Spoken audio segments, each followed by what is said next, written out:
Hey everybody, we are here today with David Madechuck, and he is the founder of Success Hub. Tell me a little bit about it, David. Well, Success Hub it's a nonprofit organization, and it's a conglomerate, I guess, or a accumulation of many different business initiatives over the last 10 years or so, putting into practice a lot of my beliefs and philosophies about what is the way to build a sustainable business. And what I mean by sustainable business, I'm referring more to a lot of the energy that goes into that entrepreneurs put into either having a good lifestyle, making a lot of money, or fame and popularity, all these different things, and none of them really felt sustainable to me. And so I used to do things that I called my launch pad. And So why'd you name it that?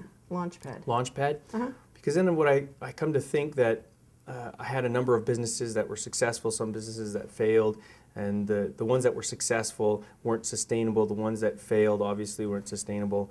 And what I realized, the one thing that I benefited, whether my businesses were successful or failed, when I did partnerships and business relationships, whether they were successful or failed, the one thing that I always hung on to that I never lost was what I became for it, who I became by it. Okay, tell me who you are then, as a result. Who are you, David?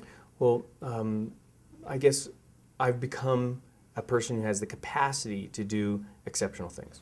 And that's essentially, in a nutshell, Dig deeper. well, okay. In a nutshell, what I'm saying is that I feel, and I've always felt from when I was a childhood, that there shouldn't really be any separation. There's what is the difference between those people who do really exceptional things that everybody says, that's a miracle, how did they pull that off, versus everybody else who's, goes to their job or just does normal everyday activities, and they just seem normal to you. They seem, but then there's Day in, day out that's style. Right, that's right. Then there's people really Emptiness. successful.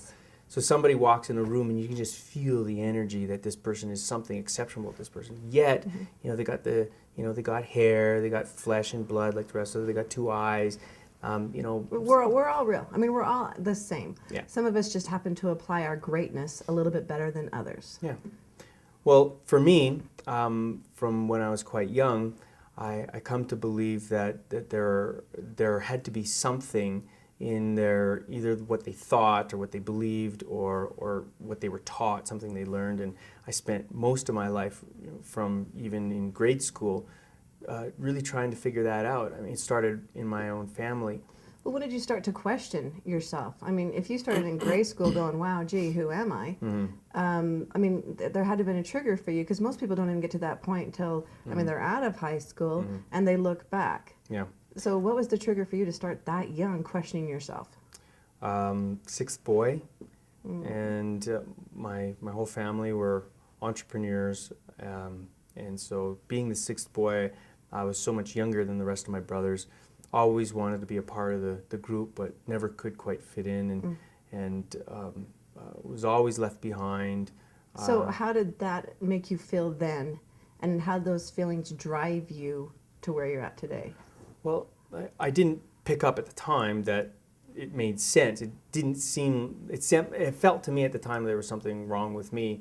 I didn't realize that they're like 8, 9 years older than me. And that was the actual reason, versus them not wanting to be with you, That's they right. didn't like you, That's you weren't big enough to play with them. I mean, all of these aspects, I'm sure, came surface level for you at that point. Yeah, well, for me, what I decided is that the only way that I could sit at the same table as my brothers and be respected in conversation or in game or activity of any kind is that I had to be really exceptional. I had to be somebody impressive. So I looked at all the people in their lives that they were impressed by, and I said, well, what did they have that I don't have? And I started doing little tricks, like, for example, if I wanted to tell a joke, I thought I had a funny story, what I would do is I would pretend I didn't understand the joke that somebody that they respected and admired, I would say, this person said this joke and I didn't understand it, I didn't get it. And so everybody would laugh at the joke, and then they try and explain to me and say, "Oh, you know, you're too A young, great way to you get can't attention. Yeah, that sort of thing. But you know, I just started trying to figure out, and that's sort of how I learned to model people. I started modeling people who my brothers respected and admired. And So do you have one person that you particularly model at that No. age? No. Not one. Whole, just you take everybody, right. brought them together, and the best part of this and the best That's part right. of that one? Oh yeah. So people ask me, they look at characteristics in my life and the way that I do business, and say, "Well, where did you learn that?" And most things I could probably point to one of my brothers. I said, "Well, I learned that from that brother. Or that I learned from that brother." And they're all very different, all of them. And being the youngest, sit back and observe and watch from their successes, from their failures, from their relationships, what it is they like, that they don't like, and how that worked, and pick what it is that I wanted to learn from. And so I became a bit of a sponge that way for knowledge and learning. And so when it came to doing business, I just believed the same thing. Well, what does it really take to be not just a normal startup who goes in, an entrepreneur who makes $1 million a year versus somebody who builds a $300 million or $1 billion company? Really, what makes a difference? You see the president of a major international corporation like IBM, for example. What makes him different than the president of some local small business? And just out of high school, these are the questions that I really wanted to find answers for. So that is wisdom, almost like a sideways wisdom to have that pouring into you at such a young age, really. Well, I met somebody here at CEO Space Forum who did some energy reading on me, and I'm very skeptical of anybody who claims to do energy reading, not because I don't believe in it, but because a lot of people claim that they can do it, and I just don't buy it. But I wanted to see what it is she had to say. And she pointed out some things that caused me to ask some really serious questions. And one of them was that I had some financial resentment dealing with my father when I was 17 years old. And like, I never resented my father. I'm not one to harbor resentment or anything like that. So what could you be talking about? Let's just pretend that this is true.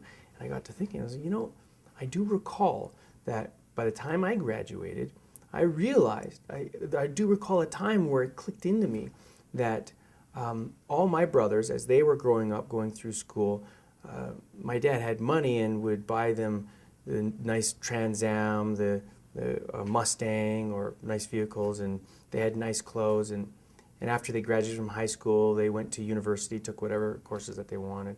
But when I was growing up through school, when I became of age to drive, there was nothing for me. I had to go and bargain and negotiate to get a 77 Ford LTD, which no girl in school would ever be caught dead riding in my yellow submarine with me. I tell you what, though, your yellow submarine.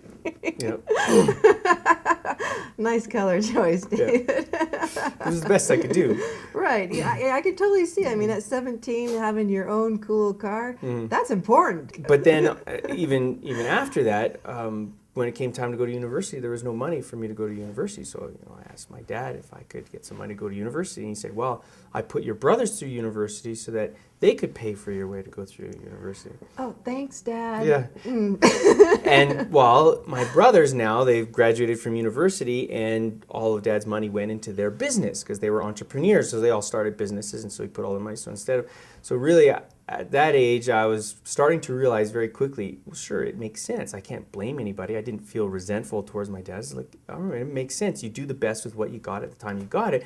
And the end result is that I didn't have the nice cars in high school. The end result is that I had to pay my own way through college. And did it matter, really? How much did it matter? Well, to me, I took that as all the most radically successful people that I've read these stories about, they were the ones that didn't have it easy. The ones that had it easy just went, average, status quo. And the ones who had to fight for what they got, they became strong, and so I learned some lessons. So it wasn't really necessarily the fact that you had a nice car or not. What really was the triggering point for you was behind that. It was, I don't have a car, what do I need to get it? What do I need to do? What do I need to do to get it?